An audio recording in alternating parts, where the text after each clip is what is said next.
ასეთი ოვაციებით შეეგება მსმენელი Black Sea Jazz ფესტივალი 2014-ის გახსნას.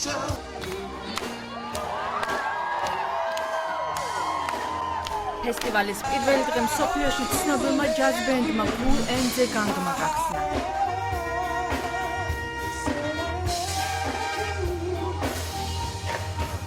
ჯაზის ვირტუოზებმა მსმენელს რეპერტუარი მოასმენინეს, რომლითაც მათ მსოფლიო თითქმის 4 ათეული წელია იცნობს.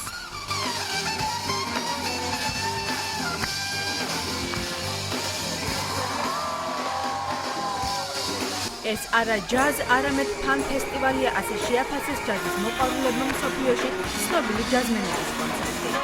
პირველ რიგში ჯაზ ფესტივალი არ არის ფანკ ფესტივალი, გვაქვს წელს და ეგ არის მაგარი. ყოველ წელს დავდივარ და წელსაც არის როგორც ყოველთვის ძალიან პოზიტიური და ძალიან სასიამოვნო მე მგონი ყველას. ყველაზე კარგი ფესტივალი Black Sea Jazz ფესტივალის ისტორიაში მსმენელის მოწონება ორგანიზატორებმაც დაიმსახურეს. ჩემი აზრით უბრალოდ უკეთესი ბენდებია ჩამასული.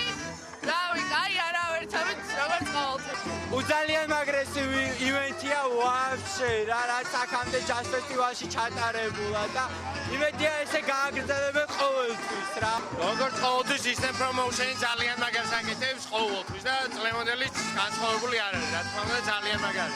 არაჩვეულებრივი საღამო იყო და არაჩვეულებრივი ჯგუფი არის და ძალიან მიხარია და მივესალმები რომ ბათუმში აი ესეთი ჯგუფები ჩამოდის, ეს აუცილებლად ძალიან დიდ გავლენას მოახდენს ჩვენს კულტურაზე და საერთოდ აამაღლებს რა ჩვენს კულტურულ გემოვნებას აამაღლებს. მსმენელთა შორის იყვნენ უცხოელი სტუმრები, რომლებიც ბათუმს სპეციალურად ჯაზ ფესტივალისა და Kool and the Gangის მოსასმენად ესტუმრნენ. ფანტასტიკური ატმოსფეროა. ხედავ რომ დიდი ტრადიციების მქონე ფესტივალია. ყველაფერი ზედმიწევნით არის ორგანიზებული, შესანიშნავია. Kool and the Gangის მიერ შესრულებულმა ნომრებმა ფესტივალის პირველ დღეს განსხვავებული მუსიკის მიმდევრებიც ააცეკვა. ელექტრონული სიმღერის მერე ესეთ მომეწონებოდა ჯაზი, მიუხედავად იმისა, რომ ნამყოფი ვარ არ მეგონა. და ხშირად ვესწრებით ხოლმე სულ კულტურულ მოვლენებს. ჩვენი მოლოდინი ძალიან კარგი კონცერტი იყო, ძალიან კარგად ორგანიზებული. საღამოს უკმაყოფილი აღმოჩნდნენ ჯაზის ვეტერანები. წასვლის წინ მათ მიღებული ემოციებისათვის ქართველ მსმენელს მადლობა გადაუხადეს. აუდიტორია პასუხობდა საოცარი ემოციებით. აღარ მინდა ბათუმიდან წასვლა. აქ მინდა დავრჩე. მაყურებელი იყო ფანტასტიკური.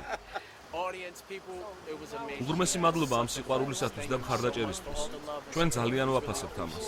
გაუმჯობესებული სცენა მსმენელის აქტიურობა ფესტივალის გახსნით ორგანიზატორი კმაყოფილია, თუმცა გაუთვალისწინებელი მიზეზების გამო პროგრამაში ცვლილებები შევიდა. ლივორფილდის ნაცვლად დღეს ფესტივალის სცენას ნინო ქათამაძე დაიკავებს. ლივორფილდი ამ ტერორისტული შეტევების გამო ჩაიკეტა ეს უკრაინიდან და რაღაც პრობლემა ჰქონდათ, ვეღარ გადმოფრინდა და უკან ნიუ-იორკში მოუწიათ წასვლა. ძალიან გული დაგვწა ჩვენს და თვითონ გაგიჟებულია, მაგრამ ამით არ დამთავრდება. ლივორფილდს მაინც ნახავს ქართველი მსმენელი, მაგრამ თბილისში უკვე თბილისის ჯაზ ფესტივალზე ოქტომბერში, მაგრამ ის მაგივრად სადღაც შეიძლება პლუსიც იყოს, იმიტომ ამ ფესტივალზე ქართველი არ ყოლია და ნინო ქათამაძე მიცემს ზუსტად აი ამ სცენაზე განახლებულ პროგრამას. 26 ივლისს ბათუმში ბუცი კოლენს მოусმენენ ორგანიზატორი პირობას დებს, რომ დასკვნითი კონცერტი ფესტივალის სასწაული იქნება. 27 ივლისს მაყურებელი ბარიო ბიოლდის მოусმენს, რომელმაც მსოფლიოში ჯაზის მეფე ბარი ვაიტი ჩაანაცვლა.